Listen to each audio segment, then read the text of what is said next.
저는 올해 숫자로 된 목표는 세우지 않으려고 해요.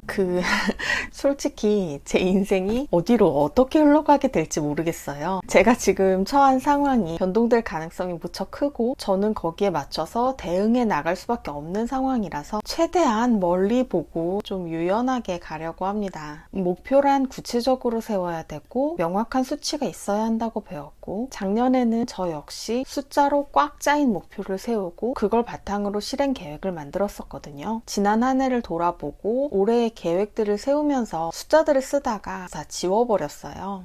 달성하려는 수치 대신에 방향성 그리고 마음가짐에 대한 목표를 세워봤습니다. 먼저 여러분께서 보고 계시는 이 유튜브는요, 2022년의 목표가 유튜브를 시작하는 거 그리고 구독자 1,000분의 채널로 성장시키는 거였는데, 너무나 과분하고 감사하게도 영상을 찍는 이 시점에 9,500분 정도, 거의 10배 가까이 목표를 초과 달성하게 됐어요. 그런데 이런 숫자가 제가 진짜로 유튜브를 통해서 얻게 된 게 무엇인지를 보여주지는 않더라고요. 그래서 그저 숫자를 키워서 3만 명, 5만 명 목표를 세우는 게 좀 공허한 기분이 드는 거예요. 채널에 첫 영상이 올라간 게 지금으로부터 8개월 전인데, 그 시간들을 돌이켜보니까요, 구독자 몇 분을 달성하겠다 이런 목표는 제가 뭘 한다고 되는 게 아니더라고요. 강의도 듣고 트렌드도 분석해가면서 야심차게 올린 영상들이 오히려 구독자 수가 마이너스가 되기도 하고, 구독자분들이 절반은 이탈하시겠다라고 진심으로 생각하면서 올렸던 영상들에서 오히려 몇천 분의 새로운 구독자분들이 와주시기도 하고요. 그런 걸 보면서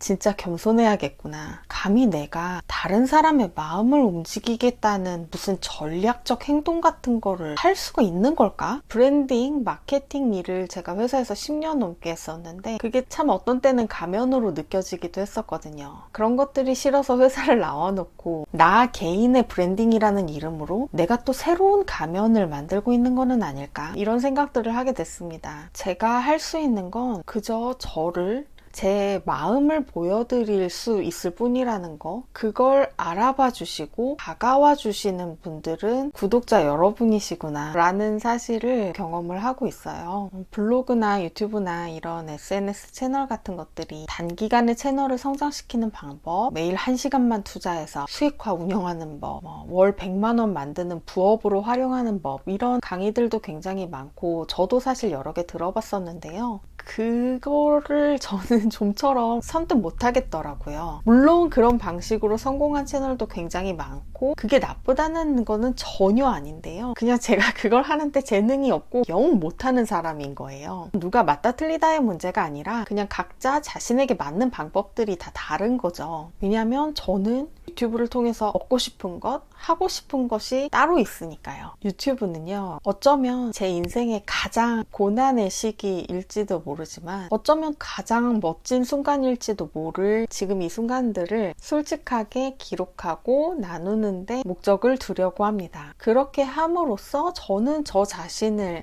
있는 그대로 바라보고 인정할 수 있게 되어서 그 다음 스텝으로 나아갈 수 있게 되고요. 또 보시는 여러분께서도 이건 사실 그러실 줄 몰랐던 거기는 한데 저의 이야기를 들으시면서 공감이 되고 또 힘이 된다고 말씀해 주시는 분들도 계시고, 아무튼 재미있게 보실 수 있는 것 같아요. 그래서 다른 건 몰라도 이 유튜브만큼은 채널의 성장이나 수익화에 대한 목표나 계획을 세우는 대신에 부족한 저를 지켜봐 주시는 구독자 여러분들께 약속을 드리려고 합니다. 아시다시피 제가 지금 생업 전선에 뛰어든 만큼 유튜브에 쓸 수 있는 물리적인 시간과 에너지가 거의 10분의 1도 안 되게 줄어들었어요. 그래서 예전처럼 매주 꼬박꼬박 정해진 시간에 자주 올리지는 못하게 될 것 같습니다. 남겨주신 댓글에 대한 답글도 제가 최대한 다 드리고 싶고 가능하면 빨리 드리고 싶은데 그것도 전보다 시간도 훨씬 오래 걸리고 일일이 또 다 써드릴 수가 없기도 합니다. 그럼에도 불구하고 아무튼 앞으로도 저의 진심과 최선을 다하겠다고 약속을 드릴게요. 제가 당당하게 2022년도 목표에 적었던 것처럼 유튜브를 시작할 때는 원래는 저의 브랜딩, 수익 파이프라인의 하나라고 생각을 했었는데요. 지금도 제 시간과 노력을 갈아넣고 있는 일인 이상 그런 부분이 앞으로도 없어질 수는 없겠지만요. 애드센스 수익이라든지 조회수, 구독자 수 같은 눈에 보이는 것들보다 사실은 제가 받은 게 너무너무 크고 많은 거예요. 숫자로 환산할 수 없는 따뜻한 마음들을 유튜브를 함으로써 받을 수 있었고, 그로 인해서 세상과 사람과 또 삶을 바라보는 저의 태도도 크게 변했습니다. 과거 저의 학창시절 직장 생활하던 그 세상에서는요, 피라미드의 좁은 꼭지점을 향해서 서로 막 밀쳐가면서 달려 올라가는 그런 하루하루를 보냈거든요. 그래서 모든 일에 흠잡을 데 없이 완벽해야만, 경쟁에서 이기고 1등을 해야만 겨우 인정받을 수 있다고 생각해 왔었는데요. 이것 또한 모든 회사와 학교가 그렇다는 것은 아닌데 제가 유독 그런 환경에 있었던 것 같아요. 그런데 퇴사 후에 그 피라미드 바깥으로 나와서 좌충우돌하다가 이렇게 깨지고 구르면서 어쨌든 살아남기 위해서 노력하는 그 모습을 오히려 공감하고 또 좋게 봐주시고 응원해 주신다는 그런 거를 저는 정말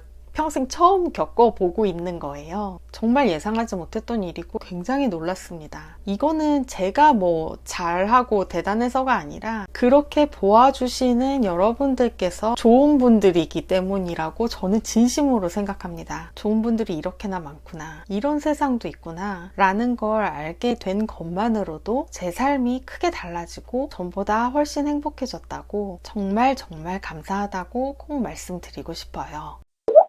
이렇게 좋은 분들과 조금 더 가까이 만나고 싶어서 시작해본 일이 구독자 1000분 됐을 때 이벤트로 1대1 티타임으로 여러분 만나 뵀었고요. 지난 1월 2일부터는 경제 기초서 5권 읽기 챌린지로 지금 저 포함 17분이 네이버 카페를 통해서 서로 소통하면서 함께 책을 읽어 나가고 있습니다. 참가비가 있는 챌린지라고는 해도 스스로 책을 읽는 거지 제가 뭘 가르쳐 드리는 거는 없어요. 다만 스스로를 변화시키고 싶은 분들이 혼자서 외로워하거나 막막해하지 않도록 좀 함께 갈 수 있는 장을 만들어 본 거고요. 제 기대 훨씬 이상으로 참가하신 분들께서 정말 적극적으로 임해주셔서 너무나 감사하고 즐거운 마음으로 하고 있습니다. 이처럼 주인공이 제가 아닌 참가하시는 분들께서 주인공이 될 수 있는 그런 프로젝트에 멍석을 깔고 기획하고 운영하는 일들을 올해 앞으로도 힘닿는 대로 계속 이어나가 보려고 해요. 이 유튜브 채널이 저 개인의 성장기를 담는다면 이런 챌린지를 통해서 더 많은 분들의 성장기가 쓰일 수 있기를 바라는 마음입니다.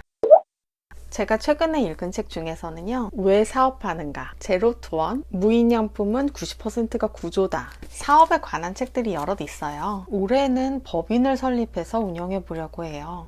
과거 스마트 스토어를 운영하면서 만들었던 개인 사업자가 있는데요. 그럼에도 법인을 설립하려고 하는 이유는 제가 비록 혼자긴 하지만 소비자가 아닌 생산자로서 경제 주체가 제대로 한번 돼보기 위해서 법인이 운영되는 시스템을 경험해 보려고요. 물론 세금에서 유리한 부분도 있다고 하고요. 저도 앞으로 사실 공부를 좀 더 해봐야 합니다. 유튜브나 챌린지들, 최근 제안을 받아서 시작하게 된 컨텐츠 기획, 컨설팅, 제가 하고 있는 작으나마 수익이 발생하는 일들을 법인을 통해서 운영해 봄으로써 시스템을 경험을 해보려고 해요. 아직 규모가 너무너무 작긴 하지만 그렇기 때문에 더 가볍게 움직일 수 있어서 오히려 좋은 타이밍이라고 생각이 됩니다. 그 외 다른 목표로는 2년째인가 3년째인가 신년 계획에서 빠지질 못하고 있는 다이어트라든지 뭐 이런 자잘한 목표들이 더 있기는 한데요. 지금 제가 당면한 문제 해결과 더불어서 올해 가장 집중하려는 방향은 여기까지입니다. 목표가 여러 개인 것 같지만 사실 다 연결돼 있는 이야기예요. 문제 해결의 분투기와 더불어서 이런 목표들을 하나하나 실행해가는 과정도 앞으로 유튜브를 통해서 보여드릴 수 있도록 하겠습니다. 제스켓 홈메이드 머니. 목표치에만 숫자가 빠진 거지 이런 일들을 알바와 병행해서 해내기 위해서 실행 계획에는 숫자로 가득해요. 주로 시간과 에너지를 잘 관리하기 위한 숫자들인데요. 소소하지만 예를 들면 이런 거죠. 저는 아침에 눈 뜨자마자 집중력이 제일 좋은 아침형 인간인데 출근하기 전에 새벽 시간을 의미 있게 활용하기 위해서 몇 시에 일어날지, 그 시간에는 어떤 일을 할지, 편의점에서 일하는 동안 짬짬이 나는 틈을 합하면 2-3시간 정도 되는데 그때는 또 어떤 일을 할지, 또 휴식 시간은 어떻게 얼마나 확보하고 어떻게 보낼지, 집중력, 의욕, 컨디션 등등 저라는 사람의 리듬에 맞춰서 가장 좋은 결과를 낼 수 있는 방식을 실행하고 또 그 결과에 따라서 보완해 갈 수 있는 그런 시스템인 거죠. 제가 작년까지 24시간을 맘대로 쓸 수 있었을 때는 이 넘치는 시간과 에너지를 분배만 잘 했으면 됐었는데, 이제는 당면한 현실을 헤쳐나가기 위한 일들에 거의 모든 시간과 에너지를 쏟고 있다 보니까 미래를 바라보는 이런 일들을 하기 위해서는 정말 없는 시간과 에너지를 만들어내야만 하는 상황이 됐어요. 그러기 위해서 이런 시스템이 더 중요하다고 생각을 하고 있습니다.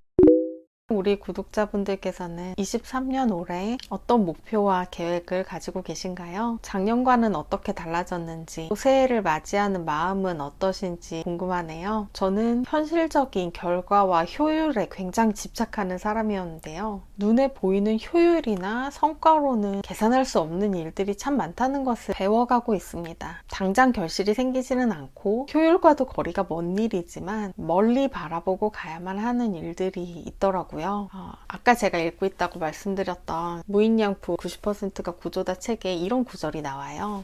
먼 길이야말로 진리라는 말이 있습니다. 헤매고 있을 때는 가장 어려운 길을 선택하면 결과적으로 바른 길을 걷게 된다는 것을 저는 경험으로 알게 되었습니다. 망설여질 때는 오히려 어려운 선택을 하려고 늘 다짐합니다. 어려운 선택이야말로 그 안에 문제 해결의 실마리를 숨기고 있는 경우가 많기 때문입니다. 이 말이 너무나 멋있더라고요. 빠르고 가장 효율적인 길만을 찾으려 해왔던 저를 반성하게 되기도 했습니다. 쉽고 빠른 길보다는 어렵고 굽이쳐서 돌아가는 길을 선택하는 것이 당장은 느리고 힘들고 돌아가는 것처럼 보이더라도 깊이 또 멀리 보는 방향을 잃지 않으면서 하루하루를 최선을 다하려고 합니다. 오늘 영상도 끝까지 시청해 주시고 댓글로 마음 나눠 주시고 구독과 좋아요, 알림 설정해 주신 분들 모두 너무너무 감사드립니다. 우리 구독자 여러분들 마음속에 품고 계시는 소망들 하나씩 이루어 가시는